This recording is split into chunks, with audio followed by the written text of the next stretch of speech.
En cada proceso de muerte estamos viviendo experiencias distintas y no todo el mundo lo lleva de la misma manera. Sin embargo, es tan importante decir adiós y cerrar esos ciclos que debemos tener herramientas para ir sobrellevando cada una de esas etapas de la vida. Porque la muerte en cada uno de nosotros se va a presentar de distintas maneras, pero es parte de la vida. Hoy tengo como invitada y quiero tratar este tema con Victoria Tirro, la psicogerontóloga de Venezuela, y ya me iba a volver a confundir con esta profesión y sobre todo con esta especialización. Entender que no todo el mundo lleva los procesos de muerte, las pérdidas, las edades y las etapas de una forma igual. O sea, se maneja de una manera distinta, Victoria. Me encanta que estés aquí en este espacio que es todo tuyo para seguir aprendiendo. Gracias, de verdad, por esta apertura a un tema que podríamos llamar tanatológico, que es el estudio de la muerte, pero eso no nos debe dar miedo, ¿no? Todos sabemos que la muerte forma parte de la vida, pero no queremos hablar de ella. Y eso significa que no estamos preparados. Y hay que prepararse, material, emocional y espiritualmente. Entonces hay una cantidad de mitos e ideas erróneas que surgen alrededor de eso que deberíamos aclarar a la población, ¿no? Y tal como decías al principio, cuando estamos en un proceso de despedida hay que hacer un rito de paso, ¿sí? Porque las muertes hay que elaborarlas y trabajarlas. Siento que muchas patologías que encontramos en consulta se generan por duelos no elaborados, por dolores no trabajados, que desde el ámbito emocional pueden llevar a una depresión y ser la puerta de entrada a una demencia, pero cuando uno revisa la historia se da cuenta que esa despedida no se hizo. No sé si tú opinas lo mismo, pero con la velocidad con la que estamos viviendo, tú te enteras que la gente se enferma y fallece y ya ni siquiera hay como el espacio necesario para el pésame. Para el pésame. Sino que te enteras a destiempo, qué lástima, sigues viviendo a una velocidad y esos dolores no se contactan porque es necesario contactarlos para decir, bueno, los voy a extrañar o qué buena persona fue o todo lo que giró. El duelo como tal. Sí, entonces asumir de una manera como muy rápida la vida te impide que le concedas ese espacio necesario. Una pregunta.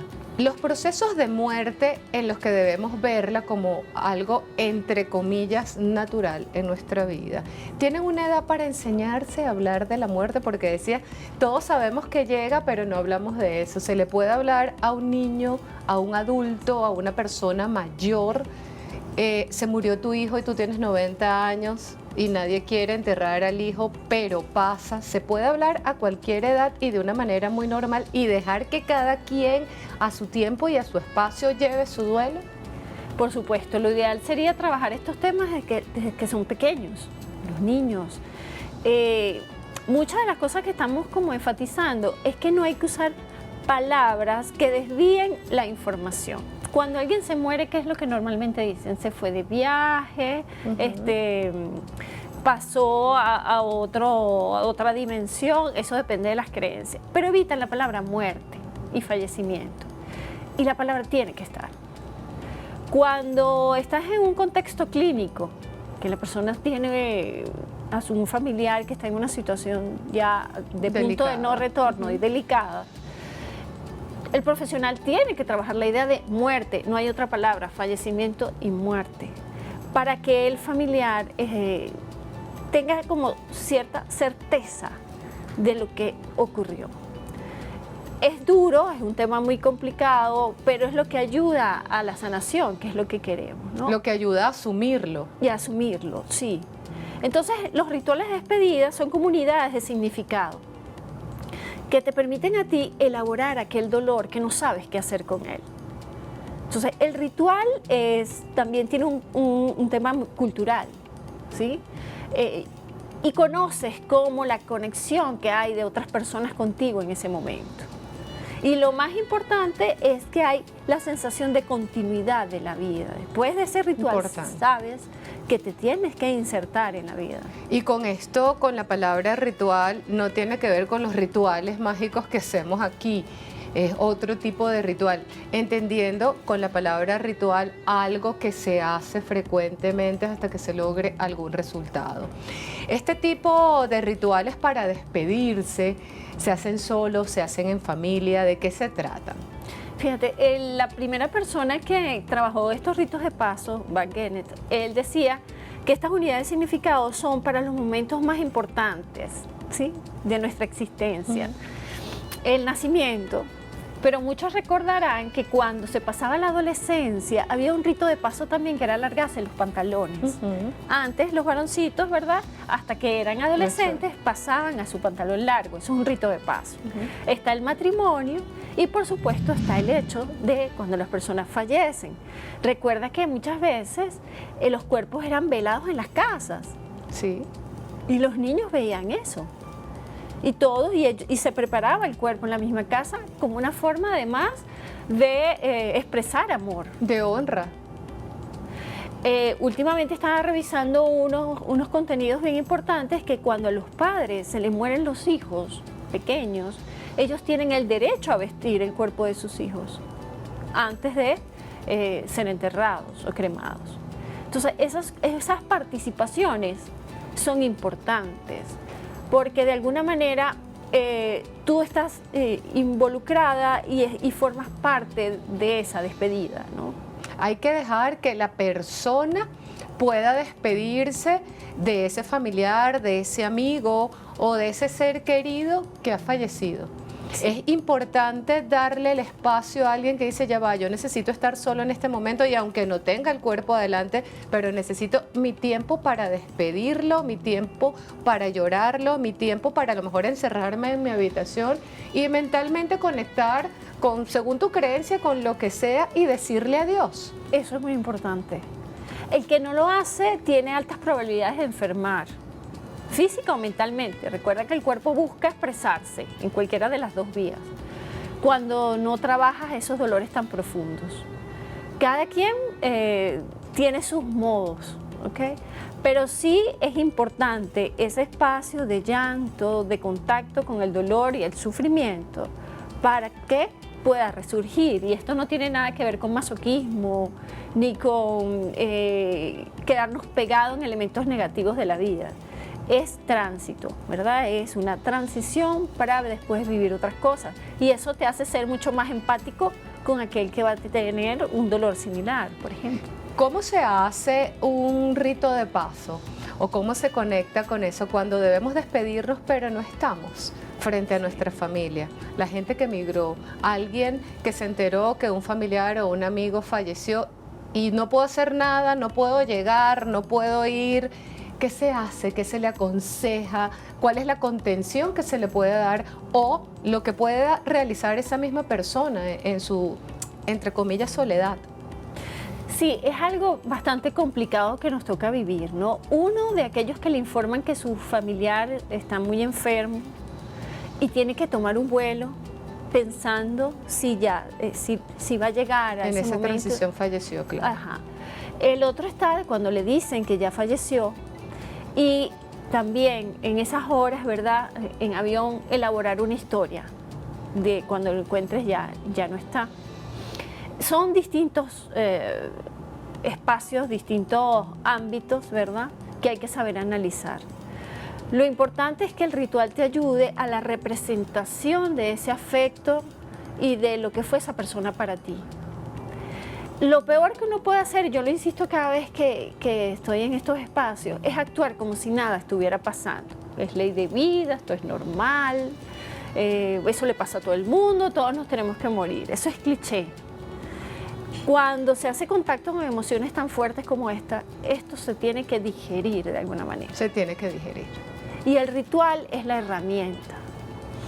Curiosamente veo personas que dentro de sus rituales, más allá de lo religioso, tienen un altarcito, vasos de agua, velas, cosas que representaban a la persona. Válidos. Sí, claro. Antes que nuestros cementerios pasaran por todas estas situaciones tan difíciles que estamos viendo, tú ibas y veías que si era, estaba enterrado un niño. Había los molinillos, juguetes, sí. Juguetes, claro. Y eso era una forma de contactar con el que estaba allí. O la foto, o algo, una gorra. Es decir, algo que representaba a esa persona. Esos son rituales también. Y eso no tiene que ver solamente con algo esotérico, por llamarlo de alguna manera. Son los elementos que nos quedan para recordar a esa persona. Si una persona en su rito de paso, yo digo, quiero irme solo para la playa, pensar en esa persona, quiero bailar en nombre de esa persona, quiero hacer una cena, quiero hacer un encuentro, quiero hacer una videollamada con la familia, quiero poner una foto, me quiero tatuar, tantas cosas que para otros es una locura. ¿Qué pasa allí, Victoria? Tienen todo el valor. Es increíble ver en los países latinoamericanos. Yo he tenido la oportunidad de verlo en Perú, en Bolivia, en México. El Día de los Muertos. El Día de los Muertos, bellísimo, sí. Altares, por ejemplo, en La Paz. Altares en los bancos, en las entidades bancarias, en las universidades, en las tiendas, con sus muertos, con la fotografía de sus muertos, hacen galletas. Es todo un ritual. La misma película Coco. Sí. Pero lo hacen desde la alegría. Desde la alegría. Celebrar la vida. Sí, como decir, tuvimos la fortuna de tener esta persona en nuestras vidas y es como una forma de apertura a lo que es esa experiencia. Eso hay que hacerlo. Aprender que cada quien tiene su tiempo de duelo, su espacio, que hay que admitirlo, que hay que llorarlo, pero también hay que honrarlo y celebrar la vida. Una persona que dice todo el mundo se está muriendo alrededor, ya yo estoy mayor, o esos padres que dicen se están muriendo los hermanos, los hijos, las personas mayores que dicen se han muerto todos mis amigos y entran como en ese miedo a la muerte. ¿Qué podemos hacer en esos casos, Victoria? Por lo que he visto, el temor a la muerte en las personas de edad avanzada no es tan común. Sí saben, bueno, que sus amigos, sus familiares han muerto. Sin embargo, el valor que le dan a la vida le permiten como disfrutarla al máximo. Sin embargo, esa finitud, esa sensación de que sí, que la vida se acaba, también les permite como organizarse. Ese temor tiene una energía interesante porque te ayuda a organizar. Claro, hay dos tipos de personas. Una que te dice, no, yo no voy a organizar nada, que se las arreglen. Ellos verán. Los que se quedan. Pero hay otros que tienen su famosa carpeta, ¿ok?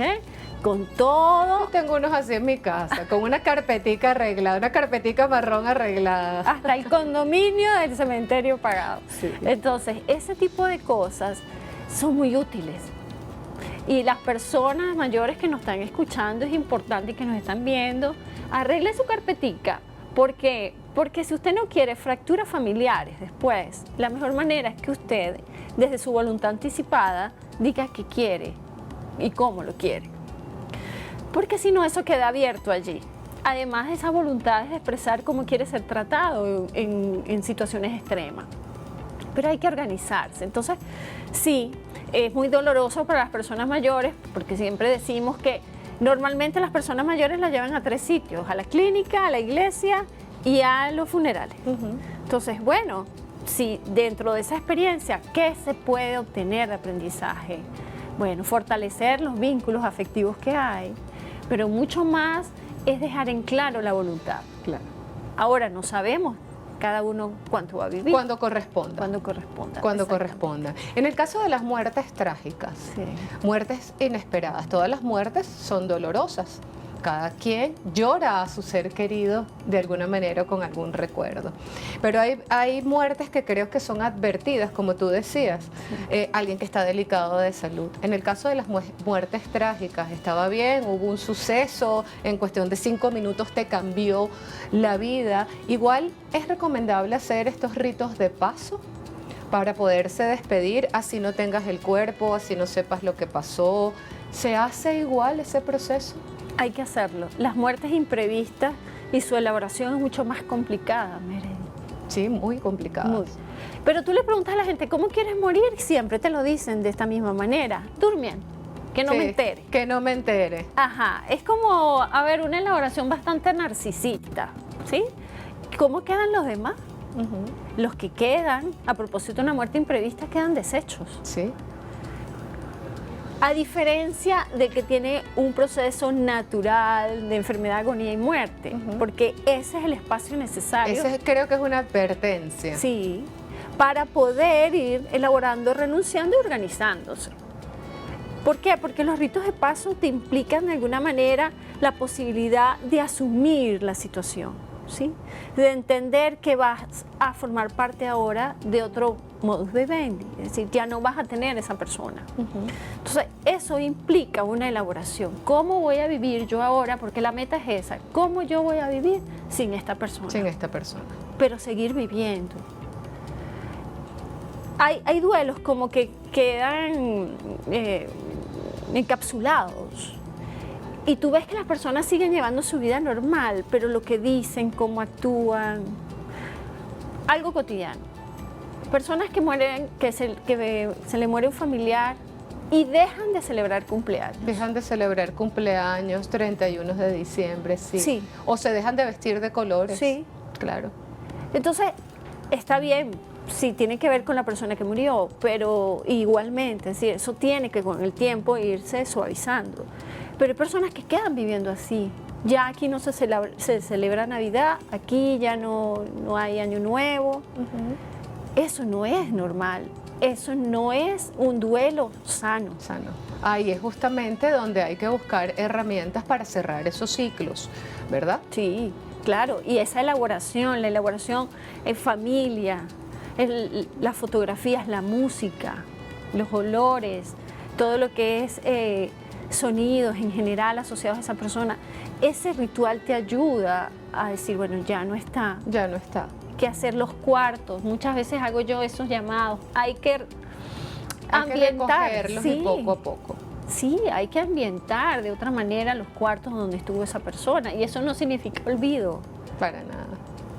¿Cuánto tiempo, entendiendo que cada quien lleva su duelo como un proceso, cuánto tiempo dentro de lo que cabe es lo normal entre el aceptar, el estar deprimido, triste, llorando, el pasar por los procesos que puede dar la rabia o la impotencia de no haber podido hacer nada, o todo lo que esté internamente en esa persona, y cuando tú dices, oye, mira, ya es tiempo de cerrar ciclos y que retome su vida? ¿Hay un tiempo dentro de la normalidad, Victoria, para los procesos de duelo? Sí, esa es una pregunta muy importante, porque cuando las personas experimentan la pérdida, al principio están muy atareados con los asuntos del cambio de la casa, de los documentos. La parte legal. Y sienten como que, bueno, sí, voy a sobrellevarlo, ¿no? Ese es el primer mes.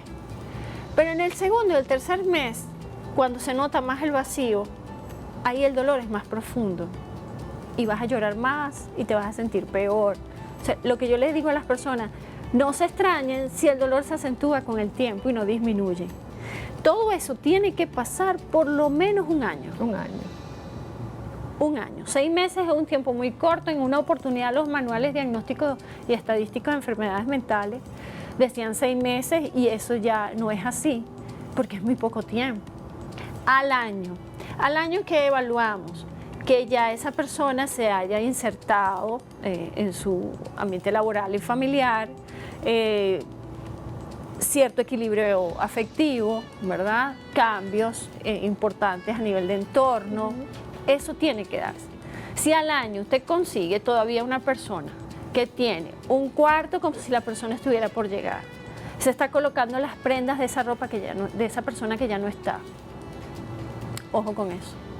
Si no hay celebraciones naturales que forman parte de la vida y de la celebración de la existencia, eso es un llamado importante y hay que estar muy atentos. Hay que estar muy atentos a esto, que vayan retomando poco a poco la vida. En este caso de esas parejas que duran años de vida y de forma repentina uno se va, Victoria, es igual, tengo que sacar la ropa de esa persona que convivió tantos años conmigo, tengo que retomar la vida, ¿cómo la retomo a cierta edad? Es complicado cuando tienes 40 y 50 años al lado de una persona. Y hay en oportunidades que su pareja se ha muerto al lado. Sí. Aquí llena mucho lo que has vivido todo el tiempo, si no hay rencor ni resentimiento, que la persona sea parte de la preparación, del retiro del cuerpo, de ese beso y ese abrazo, ese contacto físico. Justamente el rito de paso, sí. Es necesario dejárselos hacer. Sí, claro. Es algo que forma parte de honrar ese amor y esa relación por tanto tiempo. Dejarlos recoger sus cosas a su manera y a su tiempo, sí. Que vean las fotos, que vean la ropa, sí. Que lloren, que tomen su momento una cosa a la vez. ¿Es sano para esas personas que han estado tanto tiempo juntas? Sí. Lo importante es que no lo haga solo, que lo haga con un hijo, con una vecina y que se dé, eso sí, lo recomendable es que sea en un solo día, Meredith. No es que voy a ir retirando progresivamente y pasas 1 año y medio retirando todo. Sí, que sea en un solo día. En un momento. En un momento. Esto yo lo retiro, lo regalo, lo dono y ya. Y de allí en adelante cambio lo que pueda en mi vida. Pero esas cosas tienen que pasar. Tienen que pasar. Es un tema muy profundo, es un tema, siempre digo, un poco tabú, pero queremos abrir espacios porque todos de alguna manera hemos transitado por ese momento tan doloroso y a la vez tan natural como es la muerte, ¿no? Y que tengas el corazón o el alma partida y un día te cambia la rutina de la vida y tú digas, ay, ¿ahora qué hago? Pero parte de estas herramientas es entender que somos capaces de seguir con nuestra vida, que podemos recordar, que podemos honrar, pero retomar. Antes de irnos, porque ya nos tenemos que ir, Victoria, a esa persona que está en casa y en estos momentos dice, no sé cómo comenzar ese primer rito de paso, cómo despedirme, ¿cuál le recomiendas? A las personas que nos están viendo, primero revisarse muy sinceramente y decir si hay algún duelo que no ha sido elaborado. Si está por despedir a una persona, poder entender que la representación simbólica, ese afecto, ese recuerdo tiene que darse.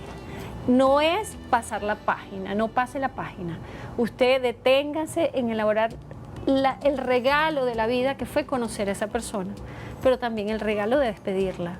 El regalo de despedirla, el regalo de darle las gracias y el regalo de entender que esos años y esos momentos no pasaron en vano. Así es. Yo creo que con eso es que debemos quedarnos. Así es. Si en estos momentos alguien necesita de tu acompañamiento, de tu apoyo, de esa contención, ¿por dónde pueden contactarte, Victoria?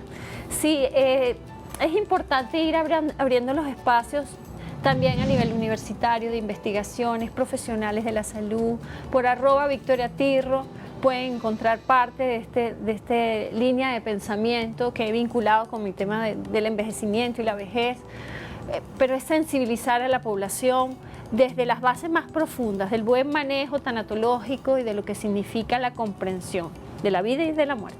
De la vida y de la muerte, porque una va de la mano con la otra. Gracias, Victoria. Cada vez que vienes yo salgo completamente llena de información, de agradecimiento y de herramientas sumamente valiosas. Yo espero que ustedes en casa también hayan podido agarrar lo mejor de este tema y que en el aquí y en el ahora conecten con la vida, que es lo más importante, con los que tenemos, con los abrazos, con la familia, con estos momentos que siempre nos hacen sonreír. Recuerda que eres un ser único, eres un ser de luz y chao, chao.